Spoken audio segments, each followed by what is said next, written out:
మెదక్ జిల్లా చేగుంట మండలంలోని అనంతసాగర్ గ్రామంలో గత 18 నెలలుగా జరిగిన ఒక హత్య కేసును పోలీసులు చాకచక్యంగా వెలికితీశారు. ఇక కుటుంబ సభ్యులే నిందితులని తేల్చారు. నిందితులను అరెస్టు చేసి రిమాండ్కి తరలించారు. మెదక్ జిల్లా చేగుంట మండల పరిధిలోని అనంతసాగర్ గ్రామానికి చెందిన కావెట్టి కిష్టయ్య 2022 జూలై 16న మృతి చెందాడు. అనంతరం కిష్టయ్య మృతదేహాన్ని కుటుంబ సభ్యులు గ్రామంలో పూడ్చిపెట్టారు.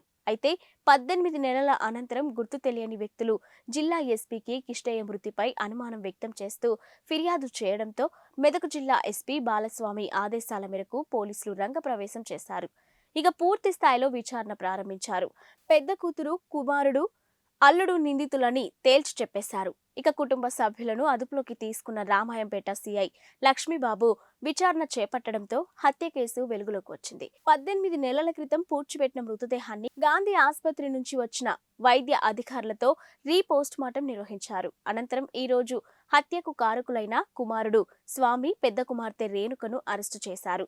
ఈ సందర్భంగా రామాయంపేట సీఐ లక్ష్మీబాబు మాట్లాడుతూ చట్ట పరిధిలో ఎవరూ తప్పించుకోవడానికి వీల్లేదని, న్యాయం గెలుస్తుందని, నిందితులు శిక్ష నుంచి తప్పించుకోలేరని ఈ సందర్భంగా రామాయంపేట సీఐ లక్ష్మీబాబు మాట్లాడుతూ చట్ట పరిధిలోని ఎవరూ తప్పించుకోవడానికి వీల్లేదని, ఇక న్యాయం గెలుస్తుందని, నిందితులు శిక్ష నుండి తప్పించుకోలేరని ఈ కేసు నిరూపించబడిందని ఆయన అన్నారు.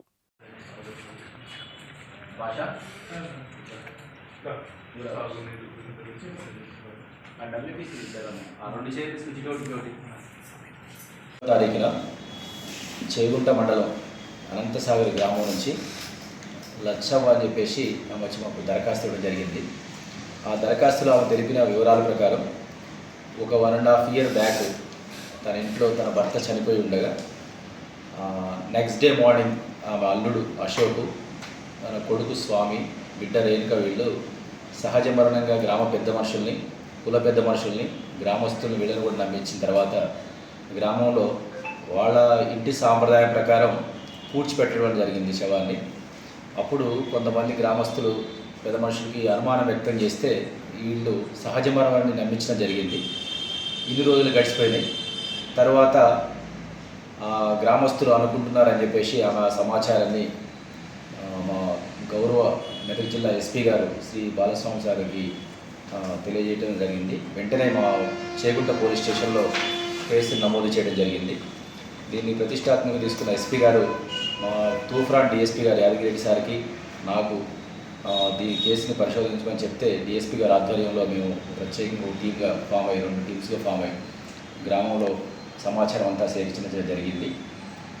మేము ఈ కేసు దర్యాప్తులో భాగంగా ఈరోజు ఉదయం వాళ్ళ యొక్క ఈ నేరస్తుల యొక్క అంటే దరఖాస్తుదారు యొక్క కూతురు రేణుక, కొడుకు స్వామిని అరెస్ట్ చేయడం జరిగింది. అల్లుడు ఎవరైతే ఉన్నారో ఆ అల్లుడు ఆయన జైల్లో చనిపోవడం జరిగింది.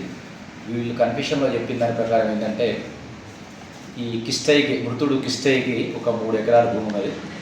ఆ 3 ఎకరాల భూమిని ఈ కొడుకు, బిడ్డ వాళ్ళ పేరు మీద చేయించుకోవాలని చెప్పి, తర్వాత వీళ్ళతోటి ఈ ఆస్తి వివాదంలో గొడవ పడుతూ తండ్రిని చంపాలని చెప్పేసి ఈ అల్లుడు, కొడుకు, బిడ్డ నిర్ణయించుకొని ఈ రాత్రి నిద్రపోతున్న సమయంలో గత 2022లో జూలై నెలలో రాత్రి నిద్రపోతున్నప్పుడు ఆయనని గొంతు నులిమి దుప్పటి పిల్లోతోటి గాలి ఆడనీయకుండా చేసి, శ్వాస ఆడనీయకుండా చేసి చంపడం జరిగింది.